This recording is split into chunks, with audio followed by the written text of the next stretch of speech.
I'd ask.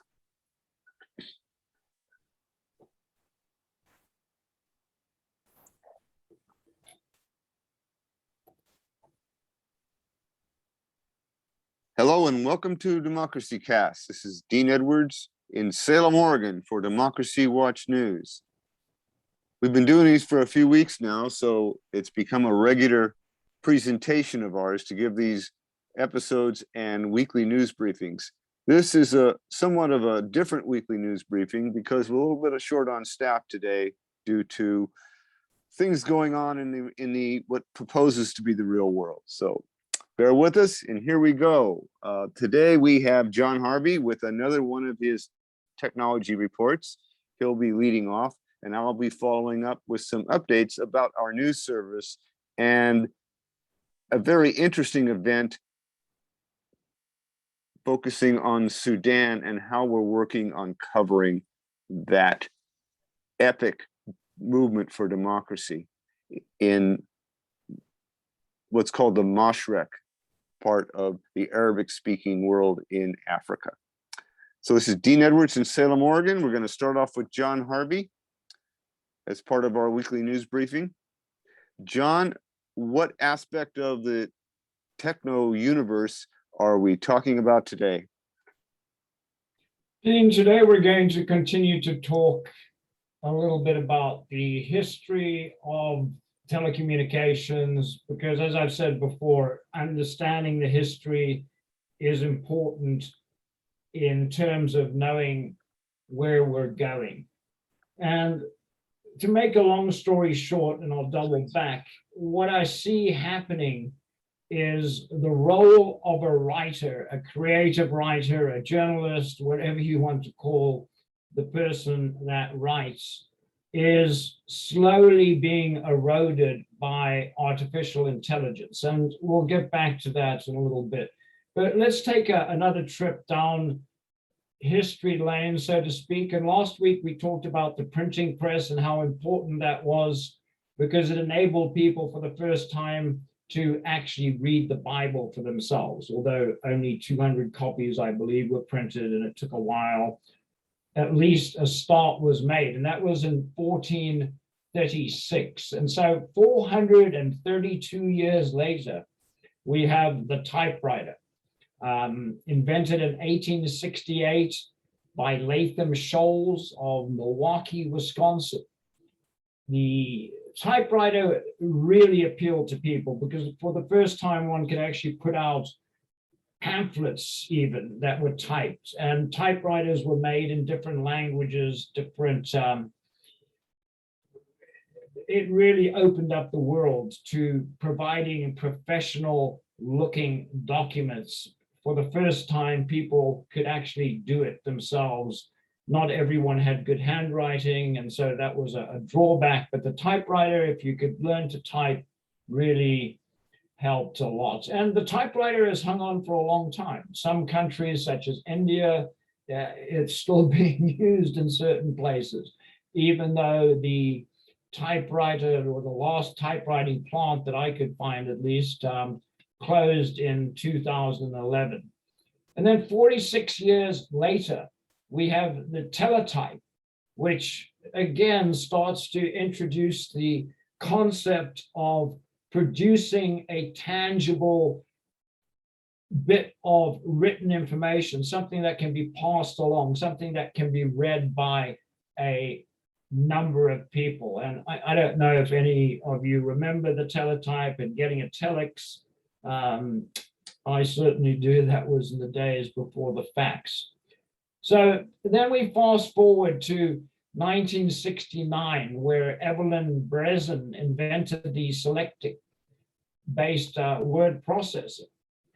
And that really started things going because now you had a new device. And interestingly enough, in 1971, the New York Times listed word processing as a buzzword. And so it wasn't even officially recognized as something tangible. So at that point, 1971, not too long ago, as I said, looked at as a buzzword. But that's really going to the heart of what we're talking about today, word processing, the processing of words. And so initially you had human beings doing this, and you still have human beings doing this on word processors, but initially you had typists who many lost their jobs because they refused to accept the word processor. They were scared of change. And so rather than learning how to type on a computer keyboard, so to speak, or a word processing keyboard, if you will, they decided they wanted nothing to do with it and became unemployed or found other professions. And if one looks at some of the data out there, by the year 2030, there's expected to be a decline of about 36% in the number of job openings that there are for word processor or typist, because we're starting to see AI, as I said, artificial intelligence, take over, where one product, for instance, that I've been using lately is called Jarvis, and you can find out more information about it at jarvis.io. But it allows one to input a seed paragraph, so to speak, and it will look at that paragraph and look at some documents all over the web, and it will come up with a story. And it does a great job, actually, of making a writer's job easy. And so instead of having to type out a full form article, one can now type out maybe 300 to 500 words, input it into Jarvis, and it will generate pages, if you will. There's people that have written books. There's people that have written film scripts. And so that's where I see the world going in respect to jobs as typists or anything to do with creating words, because who's to know if the next bestseller is written by an AI or an actual person. In this day and age, we can create avatars that people believe are real. And so I'm going to end there. This is John Harvey with Democracy Watch News. We'll see you again next week. Cheers.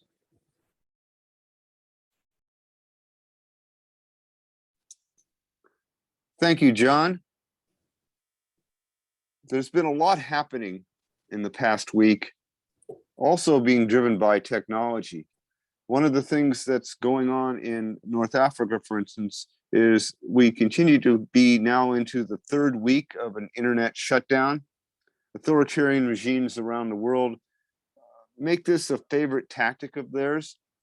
It makes it particularly inviting for the coup regime in, or attempted regime in Sudan, is that the economy doesn't depend on the internet. It depends on the port on the east coast of Sudan there, and so that port drives the economy. The other thing that drives the economy is, of course, the professional business associations and the way they interact and do their part. But it's not on the internet yet. So shutting down the internet, they're, unlike a lot of countries in Sudan, they're able to disrupt communications, which is good for authoritarians trying to keep things going their way and limit communications. So that's what's going on the technology side, somewhat as a transition. I'll get back to that in a few minutes. Right now, I'd like to give a brief report about our news service, Democracy Watch News. We have 9 regional services that are component services, and each of those is in the process of deciding when they want to seek official certification. Once certified, they gain a certain amount of autonomy. Right now, we're all one big international service with the 9 regional services under development. And those are the Pacific, the North America service, the Latin America, Caribbean, and Atlantic service, which covers the South Atlantic, and depending on how you view the Bahamas and and Bermuda, whether or not you consider them part of the Caribbean, it eliminates that problem. So we've got that covered there. Next is Sub-Saharan Africa. We also have our European service, and we have a service for North Africa and the Middle East. And that service also includes the Caucasus area as well as most of Central Asia. And finally, we're left with the Eastern Regional Services Group, which is composed itself of 3 different services. And that is in the process of developing. Those will be the South Asia service, the Southeast Asia service, and the East Asia service. That's a good way to organize a globe with 7.6 billion or more people. It gives us the opportunity to develop our outreach to people, to bring in correspondents from around the world, to give them opportunities to file reports about a lot of materials and topics from the grassroots that many other services aren't interested in. So we hope to be very competitive among the freelancers and among the regular independent journalists that will be associated with us. More on that in future episodes. In terms of some other upcoming events, we're beginning a series, and we've already got the first one up. And we're starting to call it Sudanese Voices Speak to the World as a series title. Various episodes may have their own titles, but that's the overall title. And we're very excited to do this. We're doing this in cooperation with Kefa Haberham. He's in Scotland, and he is one of the premier Twitter Space hosts. The work he's doing is remarkable. He's very familiar with technology, and he's been helping us with our various reports. We've just posted one report on Sudan. It's an extended report. We've got part 1 up. We're going to be doing a second part that's already recorded and in process. We've got another series of events coming up, one of which is a Zoom conference where Sudanese people from around the world are going to be reporting in. We hope to have that up for you and ready for your review. And that will be followed almost immediately by a Twitter Space event, because different people prefer different platforms. We want to make sure that we document how the Sudanese people are responding to their struggle for independence, true independence, and democracy. And finally, all these systems, all these struggles, whether it be our friends with West Papua Media, the RIF in Morocco and Algeria and North Africa, whether it be with our colleagues in Western Sahara, Armenia, the Gambia, the Maldives, around the world, these different places in Baluchistan and Waziristan, the democracy movements that we have been in contact with. We attempt to make sure those voices are heard, because otherwise they tend to get lost to history. Somebody has to do the recording. The Twitter Space is a new environment for us, and that will give us the opportunity to record these events and to make those recordings available for a period of time to others on our Twitter account. So those will all be hosted for a number of Twitter basic reasons of size by @DWatchNews. So you look up Democracy Watch News in Twitter, and you'll see both our series on Sudan and other special events that we'll be doing, some of which will just talk about the news service. Some of us will be about modern journalism. Some of it will be about movements for democracy, and any number of other areas. We focus on those events and people and acts and concerns and policies that are essential for building and sustaining healthy democracies. That's our chief goal. So the specific action items that we will list on that, we will keep you abreast on as we move through the year.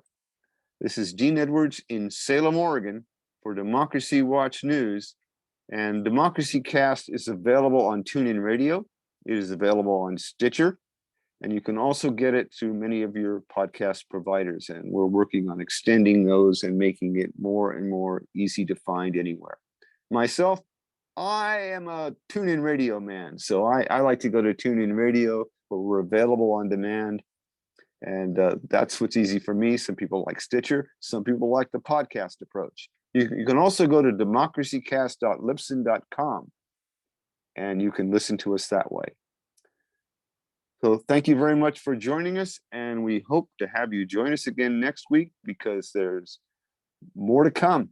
And matter of fact, that's one thing you're going to be hearing from us quite often. Stay tuned. There is more to come. Bye for now.